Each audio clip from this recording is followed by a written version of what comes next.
बिस्मिल्लाहिर्रहमानिर्रहीम अस्सलाम वालेकुम everyone, welcome back on 44 TV में आपका मेजबान फरकान मुमताज। मैं आपकी मेजबान शमैला। इस वक्त लाइन पर मौजूद है हमारे एंकर पर्सन सरदार जावेद अशरफ टुकुर जी। सरदार साहब तफसीलात से आगाह कीजिएगा। जी मैं इस वक्त मौजूद हूँ तलवार पोस्ट पर। अगर बात की जाए सैलाब की तो हर तरफ पानी ही पानी है। पानी ने हर तरफ तबाही मचा दी, मगर दिल में इंसानियत की खिदमत का जज्बा रखने वाले पाकिस्तान मरकज़ी मुस्लिम लीग के नौजवान, उनकी क़यादत, उनके मेंबरान, उनके अहदेदारान यहाँ पर कसीर तादाद में मौजूद हैं और हमा वक्त हर वक्त दिन रात यहाँ पर इंसानियत की खिदमत कर रहे हैं। तो पाकिस्तान मरकज़ी मुस्लिम लीग यानी कि पाकिस्तान मरकज़ी मुस्लिम लीग की क़यादत यहाँ पर मौजूद है और गुजरात से हमारे भाई आए हैं यहाँ पर सैलेज का यानी कि गिफ्ट लेकर आए। उनसे बात करते हैं। अस्सलाम वालेकुम प्यारे भाई, सबसे पहले हम आपको कसूर में वेलकम करते हैं, खुश आमदीद कहते हैं कि आप दुखी इंसानियत की खिदमत के लिए पाकिस्तान मरकज़ी मुस्लिम लीग की क़यादत के हवाले से यहाँ सैलेज लेकर आए। तो आप देखने वालों को क्या मैसेज देना चाहेंगे?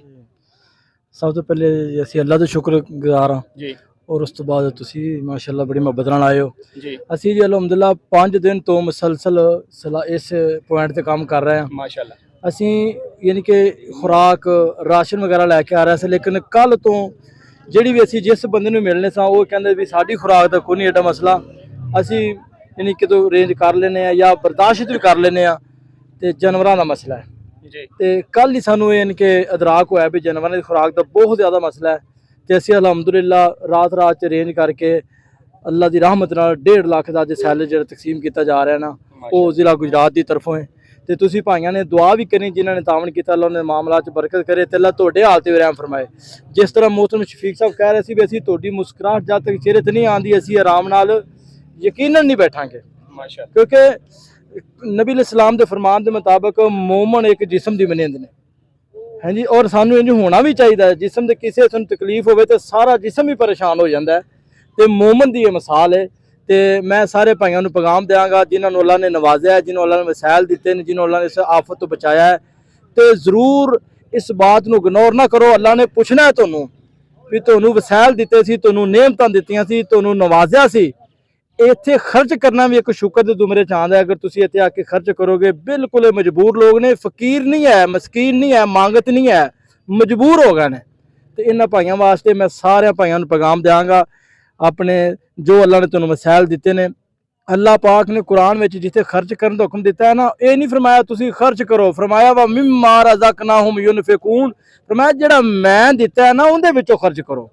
तो मैं सारे मुखैर हज़रात नाल मुखातब हाँ, दिल खोल के सलाबज़दा इलाकों का विजिट करके इन्हां भाइयों नाल तावन करो। बिलखसूस जानवरों की खुराक वास्ते परेशान ने, हर लिहाज नाल परेशान ने। घर इन्हां दे तबाह हो गए, खुराकां कोई नहीं, राशन अगर है पकावन का बंदोबस्त कोई नहीं। साडे माशाअल्लाह इस कैंप ते नुमाइंदगी करने वाले मोहतरम शाह साहब तशरीफ फरमा ने। अल्लाह पाक ने इन्हां नूं बहुत बड़ा ज़रफ दिता है। कट्ठा करके लियाना सौखा है तो वंडना बड़ा औखा है। तो अल्लाह पाक ने इन्होंने मलका दिता है। अल्लाह पाक इन्होंने सलामत रखे। अल्लाह पाक पूरी उम्मत मुसलमान ते अपनी खास रहमत फरमाए। जेडे साडे भाई परेशान ने अपनी रहमत नाल अल्लाह दी परेशानी दूर फरमाए। साडे रजाए ना रजना नहीं है, अल्लाह दे रजाए रजना है। अल्लाह पाक को दुआ है कि अल्लाह साडी खिदमत करना, साडा चलना फिरना कबूल फरमाए, रियाकारी तो महफूज फरमाए। ते इन्हां भाइयों दे हाल ते अल्लाह पाक रहम फरमाए। अस्सलाम वालेकुम रहमतुल्लाह। जी ये भाई गुजरात से जानवरों के लिए सैलेज का गिफ्ट लेकर आए थे। तो मैं भी जितने भी हमारे यानी कि साहिब सैयद लोग हैं जिनको अल्लाह ताला ने कसीर रिज़्क़ अता फरमाया, उनको चाहिए कि अब मुसीबत का ये टाइम है तो मुसीबत के वक्त में अपने इन भाइयों के साथ खड़े हों, इनके साथ तामन करें, ताकि इनके जो मवेशी खाने की वजह से, खुराक की वजह से परेशान है, उनकी परेशानी को दूर किया जाए।